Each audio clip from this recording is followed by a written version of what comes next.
दोस्तों, मैं भगवान से प्रार्थना करता हूँ कि आप हमेशा मुस्कुराते रहें। एक बार की बात है, एक राजा था और उस राजा के पास 4 घोड़े थे जो बहुत ही अच्छी नस्ल के थे। लेकिन चारों घोड़े किसी को भी अपने ऊपर बैठने नहीं देते थे। राजा एक ऐसे आदमी की तलाश कर रहा था जो इन चारों घोड़ों को अच्छे से ट्रेन कर सके। उसने पहले भी कई ट्रेनर को बुलाया था, लेकिन कोई भी उन्हें ट्रेन नहीं कर सका। जब भी कोई इंसान उन घोड़ों के ऊपर बैठने की कोशिश करता है, वह जोर जोर से जंप करने लगती है और उसे गिरा देती है।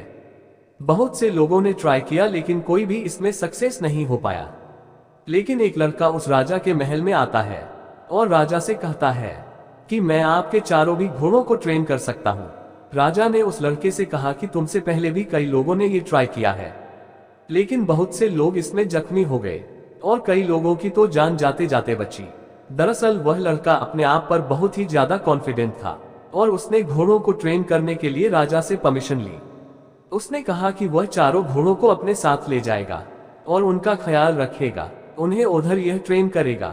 राजा इस बात के लिए मान गया और उसने इस बात की परमिशन दे दी। कुछ महीने गुजरने के बाद जब राजा अपने घोड़ों को देखने के लिए उस आदमी के घर गया तो उसने देखा कि वो आदमी उन चारों में से एक घोड़े के ऊपर बैठा हुआ था और बाकी 3 घोड़े उसके पीछे पीछे घूम रहे थे।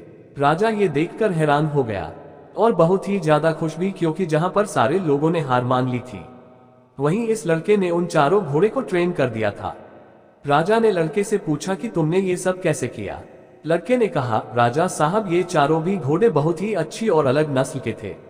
सबसे पहले महीने इनके करीब जाने की कोशिश की, इसके लिए मैंने इन चारों घोड़ों को खुले मैदान में छोड़ दिया और फिर मैंने इनके साथ फैमिलीज होने की कोशिश की।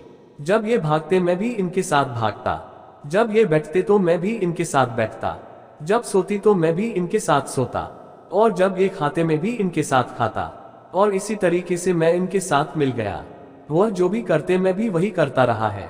फिर कुछ दिनों के बाद ये चारों घोड़े ये सोचने लगा कि मैं भी उन्हीं की तरह एक घोड़ा हूँ, और फिर एक दिन मैंने उनके ऊपर सीट बेल्ट बांधने की कोशिश की।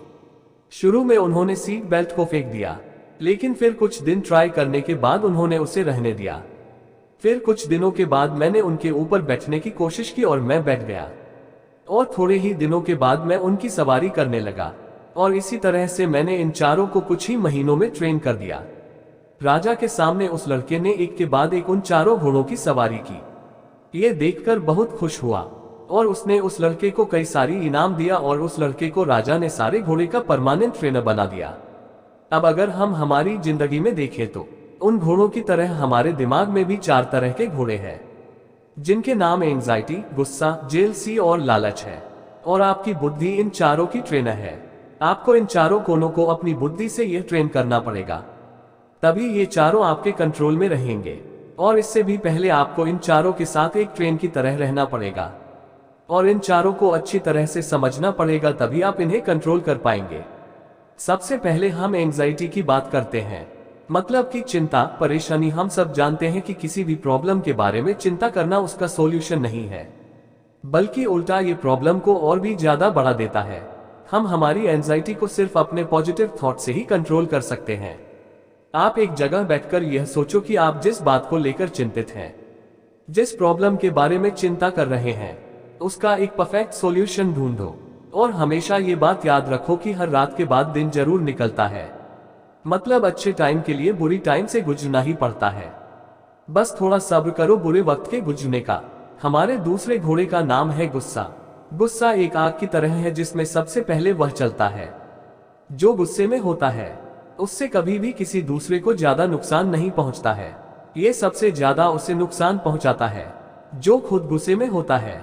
इसलिए जब भी आपको गुस्सा आए, गुस्से से होने वाले नुकसान के बारे में सोचो और अपने आप को शांत रखो। अपनी सांसों पर फोकस करके इसी तरह धीरे धीरे आप अपने गुस्से को कंट्रोल कर सकते हैं। तीसरा घोड़ा है जेलसी। जेलसी तब होती है जब आप ये मान लेते हो कि कोई ऐसा इंसान है जो आपसे बेहतर है। इसलिए जब भी आप जेलस महसूस करो, तब ये सोचो कि किसी इंसान को किसी दूसरे इंसान से कंपेयर करना बहुत ही घटिया एटीट्यूड है, क्योंकि हर एक इंसान यूनिक और अनोखा है। और अगर एक बार आप ये चीज समझ गए, आप कभी भी जेलस महसूस नहीं करोगे। चौथा घोड़ा है लालच। इंसान का लालच कभी खत्म नहीं होता, इससे हमें कोई फर्क नहीं पड़ता है कि हमारे पास क्या है। बहुत बार ज्यादा लालच करने के चक्कर में हमारे पास जो होता है हम उसे भूल जाते हैं। अगर आप मेहनत करके पैसा कमाना चाहते हो लीगल तरीके से तब तो ठीक है, लेकिन जब आप बहुत सारा पैसा कमाना चाहते हो वो भी इलीगल तरीके से शॉर्टकट से, तब वह लालच कहलाता है। इसलिए हमेशा अपने लालच को कंट्रोल करने के लिए आपके पास जो है उसमें खुश रहना सीखो और उसी से एंजॉय करो। अगर आपने ये सब कर लिया तब आप आसानी से इन चारों को कंट्रोल कर पाएंगे। अपनी बुद्धि की लगाम से इस कहानी को हमेशा याद रखिएगा। अगर कहानी पसंद आई हो तो लाइक जरूर करना। तो चलिए मिलता हूं मैं अगली बार इसी तरह के मोटिवेशनल स्टोरी के साथ, तब तक के लिए धन्यवाद।